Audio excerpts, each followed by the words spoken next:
Hey everyone, welcome back to the channel. If you're a Steam enthusiast like me, you know how quickly your library can grow with all those impulse buys. But what if you need to check what you've purchased? Maybe for a refund, to track your spending, or just for some gaming nostalgia. In this video, we'll cover how to view your purchase history on Steam in 2025. It's easier than ever, thanks to some updated features, and I'll guide you through it step by step. Let's jump right in. First, make sure you're logged into your Steam account. You can do this via the Steam website, the desktop app, or even the mobile version for on-the-go access. Once you're in, look at the top right corner of the screen and click on your username. A drop-down menu will appear. Go ahead and select Account Details. This will take you to a page with all your account information. Now, scroll down or navigate to the Store and Purchase History section.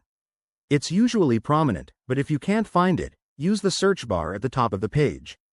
Click on it, and you'll be greeted with a comprehensive list of all your past purchases. You'll see details like the date, the game or item bought, and the amount spent. To make things even better, Steam in 2025 has added some cool filters and search options. You can sort by date, filter by type of purchase, or even search for a specific game.